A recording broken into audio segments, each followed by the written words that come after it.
Hello everyone, आज हम बात करने वाले हैं यहाँ पे स्टेटस एपिलेप्टिकस कंडीशन के बारे में और इसका जो मैनेजमेंट होगा, जो इसका ट्रीटमेंट होगा स्टेटस एपिलेप्टिकस का, वो क्या है।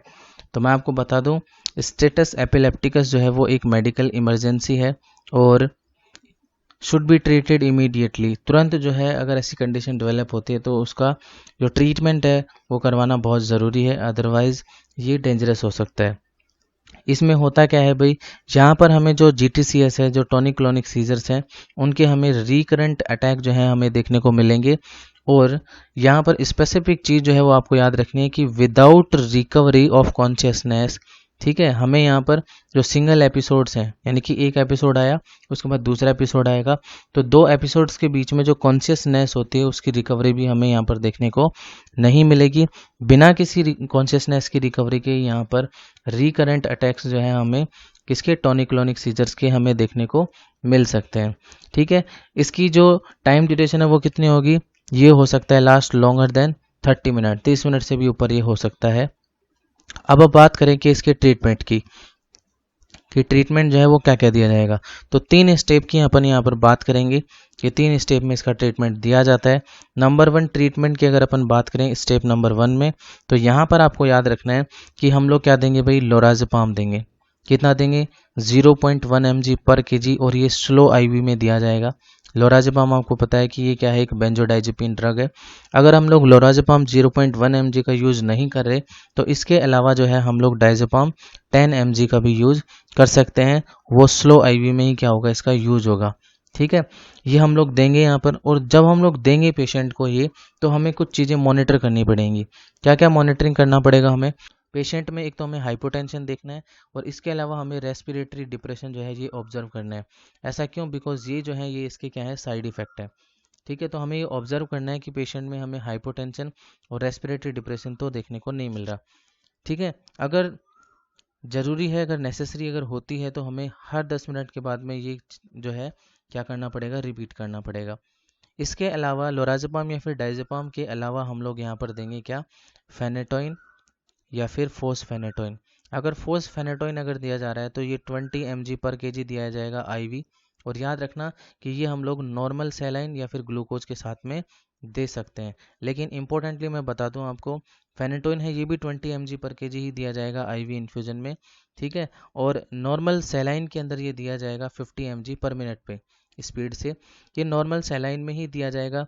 ये जो है ये ग्लूकोज सैलाइन जो है उसके अंदर ये नहीं दिया जाएगा ग्लूकोज के सॉल्यूशन में। रीज़न ये है कि जब भी हम लोग इसको ग्लूकोज के सॉल्यूशन में देंगे फेनेटोइन को, तो इसकी वजह से क्या हो सकता है, फेनेटोइन जो है वो प्रेसिपिटेट हो सकता है इसमें। इसलिए फेनेटोइन को हमेशा नॉर्मल सैलाइन के अंदर ही दिया जाता है, ग्लूकोज के अंदर नहीं दिया जाता। जब हम लोग फेनेटोइन और फोस्फेनेटोइन देंगे, आपको पता है कि ये दोनों के दोनों क्या हैं, हाइडेंटोइन ड्रग्स हैं, ठीक है। तो जब भी हम लोग ये ड्रग देंगे तो हमें मॉनिटर करना पड़ेगा कार्डियक रिदम को और बीपी को। तो ये दो चीज़ें हमें यहाँ पर क्या करनी पड़ेंगी, मॉनिटर करनी पड़ेंगी। ऐसा क्यों है भाई, बिकॉज फेनेटोइन जो है या फिर हाइडेंटोइन है, ये कार्डियक अरिदमिया जो है या फिर हाइपोटेंशन क्रिएट करते हैं। नेक्स्ट अपन बात करेंगे कि इसके बाद में भी अगर क्या होता है, सीजर्स अगर कंटिन्यू अगर रहते हैं, हमने क्या क्या दिया भाई यहाँ पे, हमने अगर अपन बात करें बेंजोडाइजेपिन की, तो हमने यहाँ पर दिया है लोराज़ेपाम, और या फिर अपन इसकी जगह पे दे सकते हैं डायज़ेपाम, ठीक है। इनके साथ साथ हमने हाइडेंटोन दिया, फोस्फेनेटोइन और फेनेटोइन। अगर ये भी देने के बाद में अगर सीजर्स जो हैं वो क्या नहीं होते, कंटिन्यू अगर रहते हैं, वो ट्रीट नहीं होते, तो यहाँ पर हम देखेंगे किसके बारे में, स्टेप नंबर 2। स्टेप नंबर 2 में हम लोग यहाँ पर देंगे क्या, फिनोबार्बिटोन। फिनोबार्बिटोन जो है वो क्या है, एक बारबिट्यूरेट है।